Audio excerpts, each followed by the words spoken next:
Generational misunderstandings and conflict seem as core to the human experience as mindlessly, obnoxiously, and redundantly quoting Sopranos lines is to Sopranos fans. Old people think young people are brash and don't understand anything, and young people think old people are stubborn and don't understand anything. Stereotypes from both groups then formulate, like the old man talking about kids these days, and young people who run around with no sense trying to change everything and revolt with their new ideas. And despite the fact that everybody who's ever said back in my day has had it said to them by one of their elders, and the fact that the hippies existed when the now old people were young, people haven't realized that this phenomenon is cyclical and self-repeating. The young people will become old, and new young people will show up. And the once young will say exactly what their generation of elders said to them to the new young generation. The point here being that it seems everybody eventually becomes a hypocrite on this front. And The Sopranos, if you are unaware, has something to say about hypocrites. Namely, of course, that sometimes everyone's a hypocrite. But it also has a lot of cross-generational conflict. In this video, I want to primarily look at the pilot of this illustrious show and how it tackles this theme of cross-generational conflict and how it portrays the hypocrisy inherent to this conversation and why that portrayal is especially effective. That's a mouthful early, I know, but as we begin, I'm sure my point will become more clear. The old and the new. The introductory scene of this episode, and in turn the entire series, lives up to the core pitch of the series. A mafioso goes to psychotherapy, as our protagonist Tony Soprano has his first of what will become many therapy sessions with Dr. Jennifer Melfi. Tony here talks about the dread of having come into things too late, when the best was over. He says it's good to be in something from the ground floor. I came too late for that. Now this monologue obviously has a dual meaning. It's both about the mafia and about America. Tony is a baby boomer of the 60s, and a fourth-generation Italian immigrant, which is to say he didn't lay the groundwork for America or the mafia. He inherited these causes without much choice. And what's worse is he thinks everything's going to shit because of his generation and the next. He goes on to say, "But lately I've been getting the feeling that I came in at the end, the best is over." This dread and insecurity in Tony is then juxtaposed with his rather nostalgic view of the past compared to his depressed view of the present. And this is where our generational conflict theme comes into play. Tony talks glowingly about his father here, saying, "I think about my father. He never reached the heights like me, but in a lot of ways he had it better. He had his people.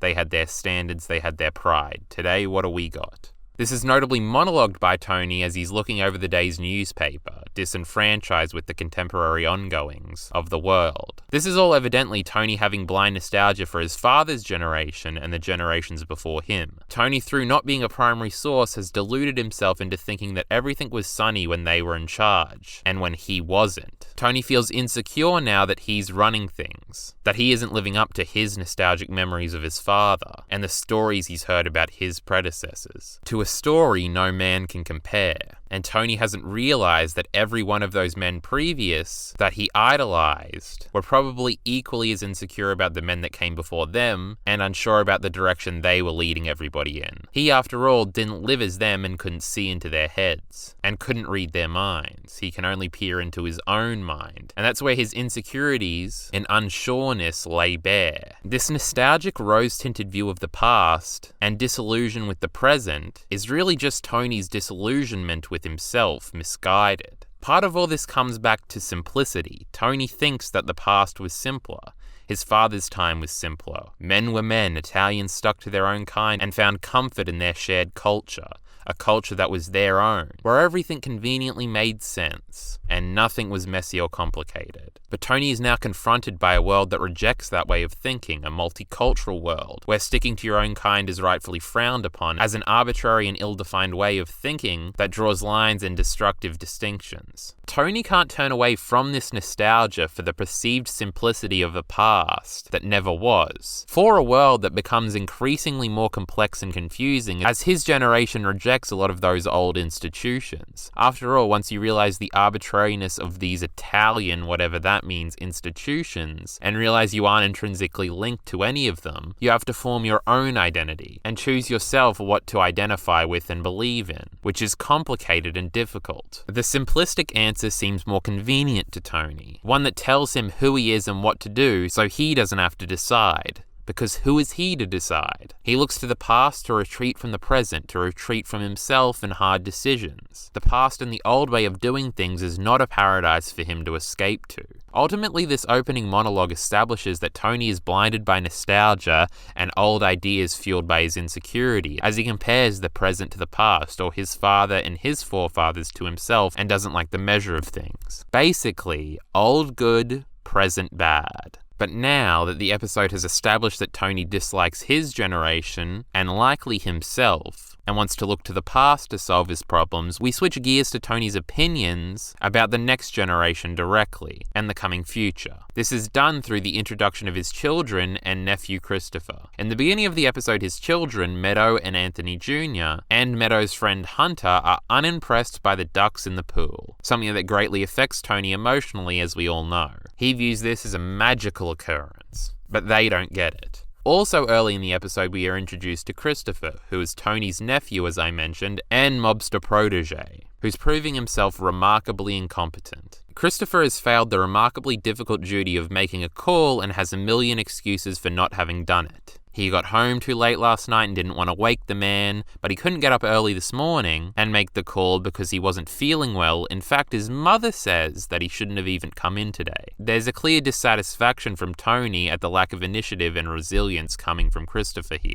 Christopher doesn't get it. The connector here between the younger generation is that they seem to be unable to see what Tony sees, the importance in making the call, getting the job done, or appreciating what's actually special with the ducks. This is also reflected later in the episode when Meadow fails to be as enthralled as Tony is with an old beautiful cathedral that Tony's great-grandfather helped build. For this opening stretch of the episode, it seems pretty clear-cut. Tony is of the opinion that the old way is better and is wary of the next generation. Basically, now we are at old good, present bad, new also bad. Tony then, with Melfi, talks about, or rather doesn't talk about, him and Christopher running down a guy who owed him money. They had coffee, you see. Christopher again proves himself incompetent here as he heads after the guy only to be kicked in the balls and outran by him, this 40-year-old balding man, forcing Tony to deal with it himself by running him down with his car, something he takes great glee in. And of course, rather than being concerned with correcting his mistake and helping Tony beat up this guy, Christopher is more concerned with the damage done to his car. He just doesn't get it. But this scene also marks a turning point for the generational conflict conversation in the episode, as this guy has apparently been talking shit about Tony, comparing him to the people who used to run things, the older generation. Tony says to him in a rage, "You know what you should get? A cork in the fucking mouth because you tell people I'm nothing compared to the people who used to run things." Suddenly, this nostalgic view of the past is being used against Tony,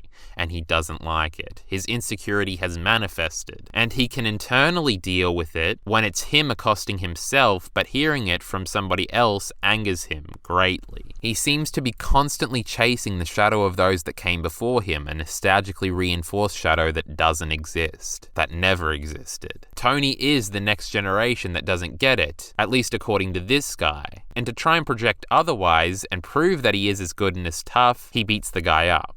But this teaches Tony, and in turn the audience, that perhaps this nostalgic view of the past and the old way isn't the way. Because look where it got this guy. He clearly didn't know what he was talking about, and it's going to end up costing him his company. A negative connotation is now being attached to the nostalgic perspective of our way's the old way. Maybe old is not so good. The chains pulling Tony in the previous generation's direction are loosened even further now as the Melfi conversation topic changes to his uncle, who we find out is the cause of a lot of Tony's stresses. Tony's uncle, Junior, is going to whack Pussy Malanga in Tony's childhood best friend Artie's restaurant, which will negatively affect his business. Tony therefore wants to stop this and help his friend, thus bringing him into conflict with his uncle. It's made clear here that despite Tony loving his uncle, he often finds himself in confrontation with him. As Tony introduces him to Melfi in this scene, he describes him as a good man who's just getting old and cranky. An apt description of Junior. We seem to have a contradiction here, however, that Tony seems to be avoiding wanting to confront. This older generation, the generation of his father, the generation he has the blind nostalgic admiration for, is being represented here by Junior, a stubborn old man, cranky with everybody, driven in toto by his insecurities, as Hesh will point out later in the episode. He's insecure, stubborn, and mad at the world. He's exactly like Tony, which seems to contradict Tony's nostalgic feelings that the older generation has all the answers and knew how to run things. Perhaps the older generation wasn't so great. Perhaps they were just like Tony. But killing Tony's romanticization of this generation is put into top gear as he moves into talking about his mother Livia with Melfi, another living representation of the generation he admires so. Stephen Van Zandt, the actor who plays Silvio Dante, likes to tell a story about a conversation he had with David Chase, the creator of The Sopranos, while filming the first season, where he questions David about the believability of Tony's mother Livia, as a character and as an Italian mother. Van Zandt told Chase that he had never met an Italian mother like this one, and he didn't think that anyone would believe an Italian mother like this. David Chase simply responded that Livia was his mother, or at least closely based on her, then turned up to 11, much to Van Zandt's shock. I've seen some viewers agree with Van Zandt, saying that Livia is almost a cartoon character who's totally unbelievable and show-breaking even. But then there are those of us who intrinsically relate to David Chase in this regard, and are well aware of just how believable and real to life this portrayal of Livia as a mother is. She is a nightmare in maternal form, and wholly relatable to some of us. Take from that about me what you will, but Livia brilliantly embodies destructive motherly grumpiness here. She's awful in only ways a mother can be, and all that's on display in this introductory scene.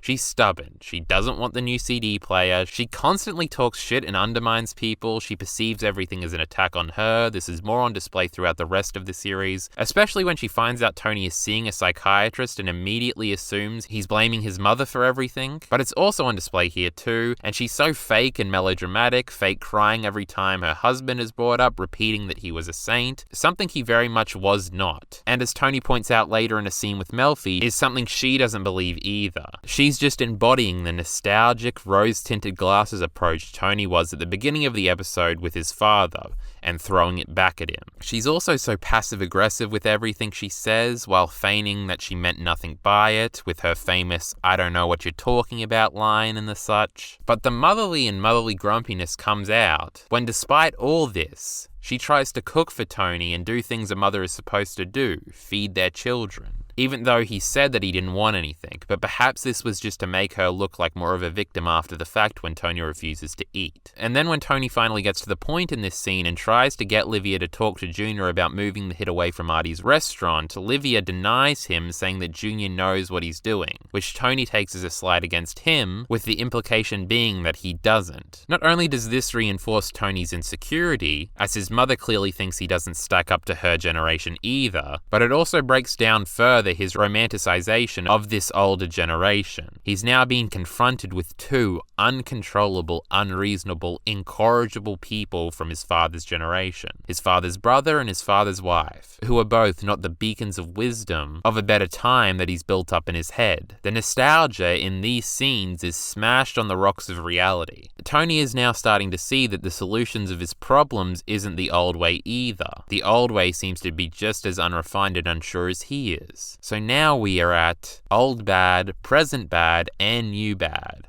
Where do we go from here? So to reiterate for a second, the beginning few scenes of the episode establish Tony's distaste for what the world is coming to and being disillusioned with the younger generation, namely his children and Christopher, preferring to nostalgically revere the past and his father's generation and how they did things and lived, only for the episode to then shift into Tony being confronted by the remnants of that generation, and it being demonstrated that they are not what Tony thinks they are, and for him to become disillusioned by them also. It seems the thematic point being made here about generational conflict isn't necessarily to side with the new ideas of the young or the old ideas of the aging. So where do we go from here? Well, we've been going rather linearly throughout the episode up until this point, and this is where we'll veer off and get to the point. There are a lot more examples of the old being stubborn in this episode, like Tony directly confronting Junior about the hit and Junior freaking out, and there are other examples of the young not getting it in the episode, like Christopher misquoting Luca Brazzi sleeps with the fishes to Pussy, trying to use it to justify why him killing the Czech dude was a good idea, among others. But we've established these things already. So let's move on to what my perception of what the episode is trying to say is. Getting to the point. I think the scene in which the thematic point starts to come together is the scene where Tony gets an MRI and Carmela tags along to comfort him. The doctors think maybe Tony is passing out because he has a brain tumor or something, so Tony is rightfully nervous going into the MRI. Tony, thinking maybe this could be the end, starts getting nostalgic again now with Carmela about their marriage, saying that they had some good times, asking Carmela for some reaffirmation, only for Carmela to freak out and accost him for his constant cheating, which he continues to deny. She then escalates further in anger, saying that Tony is going to hell when he dies. This brings an awkward, reflective silence over both of them right as Tony is pulled into the machine. Carmela, seemingly in contradiction, grabs his hand tightly as he goes into the machine, showing that despite everything she said in the scene so far being true, Tony's constant cheating and likely unforgivable mortal sins, she still has affection in her heart for this man. She still loves him, even though if you look at that rap sheet logically and how he treats her, she probably shouldn't. Tony demonstrates a selective nostalgia throughout the episode, and most so in talking about their marriage in the beginning of this scene. And here it's shown that Carmela, and likely all people, do this as well. Maybe it's a coping device, or maybe it's just stupidity, but feelings are messy. Carmela can't help but love this man. Feelings aren't so easily controlled. For whatever reason, she's attached to some nostalgic memories of good times with him as well. Her lashing out at the idea earlier in the scene was probably evidence of that. Like with Tony, when somebody else says it, she gets angry, even though she likely internally shares that opinion. I think what this scene is trying to say is that everybody does this selective nostalgia thing. This isn't just a Tony problem. Carmela and all people seem to indulge in this. This selective nostalgia for a previous better time seems to be universal. And even those who are aware of it, like Carmela, can't help themselves but hypocritically indulge in it, leading us to believe that the thematic point being made here isn't as simple as nostalgia is destructive and bad. The show assumes that to say something else. So what is the thematic point being made here? Regarding generational conflict, what's the answer if the old way isn't better and the new way isn't better? Well, the answer, rather simplistically, that the show seems to come to is that whatever works is the answer, and that this dichotomy itself is stupid. There's nothing inherent in new or old. Old ideas aren't necessarily good or bad, and new ideas aren't necessarily good or bad. But there's certainly nothing necessarily good or bad about old or new themselves. The point here is that it's up to us to decide what good and bad ideas are through reason and implementation, not appealing to whether an idea is new or old. It's not about old versus new, it's about what works. And this is presented in the episode in the therapy scenes between Tony and Melfi. Yes, we are going to talk about Gary Cooper now. At the end of Melfi and Tony's first therapy scene, Melfi asks Tony if he meant what he said to his doctor about being depressed. This clearly is a feeling Tony is not proud of and insecure about. You see it all over his face when Melfi brings it up. Being depressed is a weakness to him. Again, the older generations wouldn't respect it, him being a mental weakling as Christopher describes it later in season 1. Tony tries to change the subject by flirting with Melfi, but she sees right through it and tells him that anxiety attacks are legitimate psychiatric emergencies, which prompts him to go on the Gary Cooper monologue that gets to the heart of this discussion. He says in a much more convincing manner than I that nowadays everybody has to go to shrinks and counselors and go on Sally, Jesse and Raphael and talk about their problems. Whatever happened to Gary Cooper, the strong, silent type? That was an American. He wasn't in touch with his feelings, he just did what he had to do. See, what they didn't know is that when they got Gary Cooper in touch with his feelings, they wouldn't be able to shut him up. And then it's dysfunction this and dysfunction that. Again, seeing through this, Melfi just asks straight if he's feeling depressed, and he admits to it ever since the Ducks left. Melfi wants to talk more about the Ducks, but Tony, afraid to continue down this road, gets up and storms out. This monologue teaches us a lot. It introduces Gary Cooper, who Tony describes as the strong, silent type, who is basically the epitome of what Tony talks about idolizing about the older generations. He does what he has to do, always gets the job done, never complains or worries anybody else with his problems, and everybody admires him for it. But in this monologue, Tony is admitting that Gary Cooper, as he perceives him, never existed. He admits here that if anybody ever got Gary Cooper talking about his feelings and his problems, he'd never shut up. And this would all lead to dysfunction. So to Tony, it's better to bottle everything inside, to try and be Gary Cooper who doesn't talk. And therapy is an affront to that. It's the very antithesis, sharing your problems and seeking counseling. That's why Tony rejects therapy after going on this monologue. But he also rejects continuing the therapy session because he knows, as he admitted here, that the idolized version of Gary Cooper in his head that he perceives his father to be is fake. Just he isn't ready to confront that fact. Tony knows deep down that the older generation wasn't like Gary Cooper. Gary Cooper wasn't like Gary Cooper. They were all probably exactly like Tony. They just didn't talk about it. And look at the dysfunction in those surviving members of his family from that generation. This bottling up shit doesn't seem to lead to very good outcomes. Gary Cooper is not real. His characters existed in fictional stories where he was allowed to be this one-note, unfeeling, stoic character. The real world doesn't afford those types of people, and Tony can never be like that. Gary Cooper is a role model to Tony of what he aspires to be. He's the castle on the hill, the goal that can never be obtained, an impossible standard, a reflection of the nostalgic view Tony has of the past and of his father. Tony is scared and storms out because if the solution isn't to be like Gary Cooper, what's the solution? Well, as it's revealed, the solution is that very antithesis. It's therapy. Talking about your problems and being vulnerable rather than bottling them all up and being strong and silent. Tony initially thinks after Melfi puts him on Prozac that the solution is the medication, but as she points out, the medication hadn't had enough time to start working yet. It's the talking through his problems in therapy that helps, and is why he's feeling better. A good idea isn't a new one, and it isn't an old one, but one that works. Like therapy and talking through his problems and not trying to live up to an impossible, toxically masculine standard that never has and never will exist. We do, after all, find out in the series later that Tony's father also had panic attacks, indicating that he was exactly like Tony in his thoughts and problems. He was not the strong, silent type. He was not Gary Cooper. He was Tony. But all in all, it seems that when you get Gary Cooper talking, it actually does make things better. Conclusion.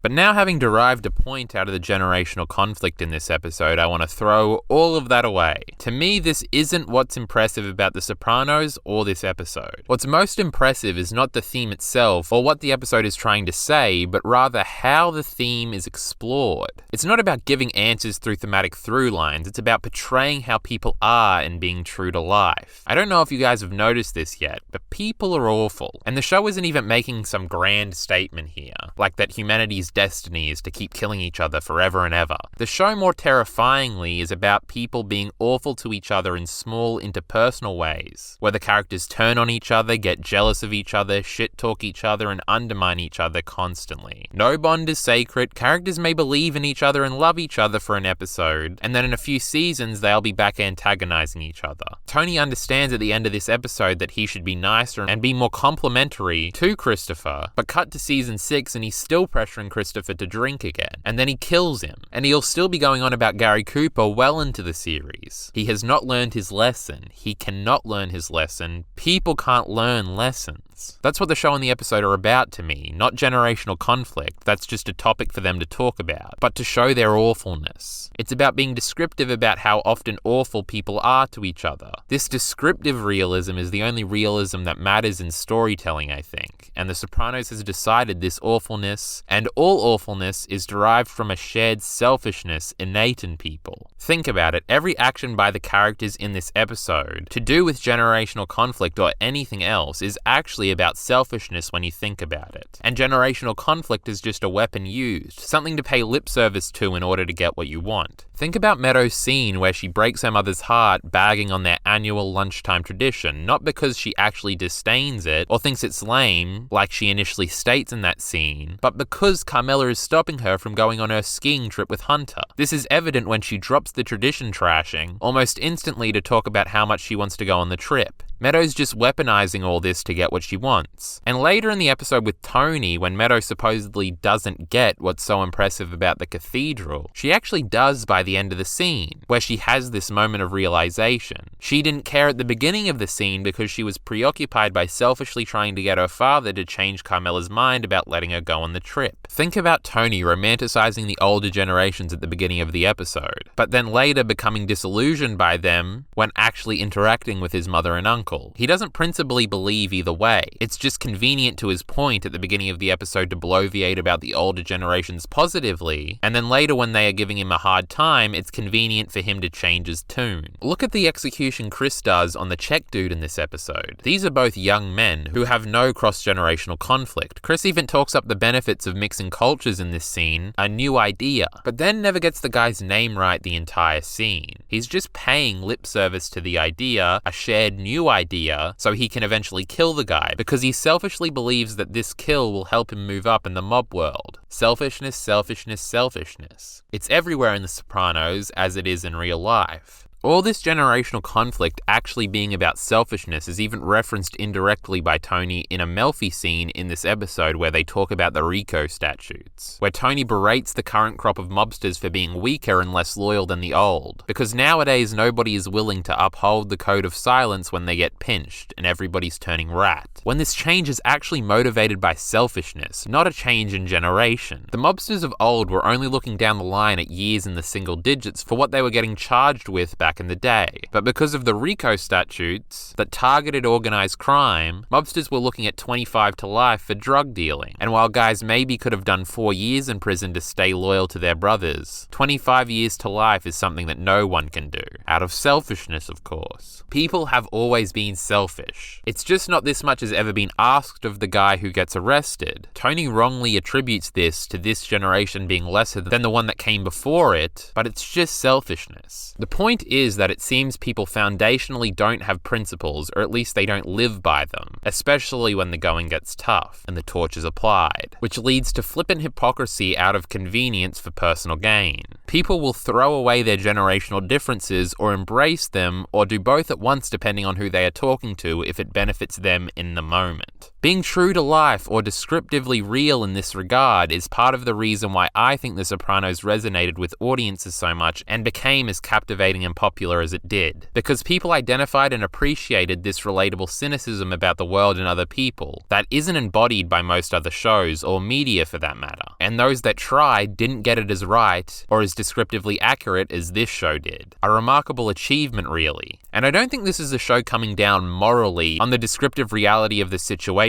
here. I think people moralize themes too much. I don't think the show is a warning against being selfish or a hypocrite, or a call for us all to stick to our principles and be better than these characters. I don't think the show thinks it's better than its characters or people in general by pointing this out, and I don't think I'm better than the characters or people in general by pointing out this perceived subtext. I think the show is merely portraying that this weakness that seems to be inherent in all of us is what makes us, and therefore the characters, interesting and complicated. After all, sometimes everybody's a hypocrite. And this unity through shared weakness and our constant internal contradictions is what I think the show is pointing out. It's for us to collectively point at the characters and by extension ourselves and knowingly chuckle about the absurdity of it all with a strange, warm, descriptive recognition. Support links in the description below.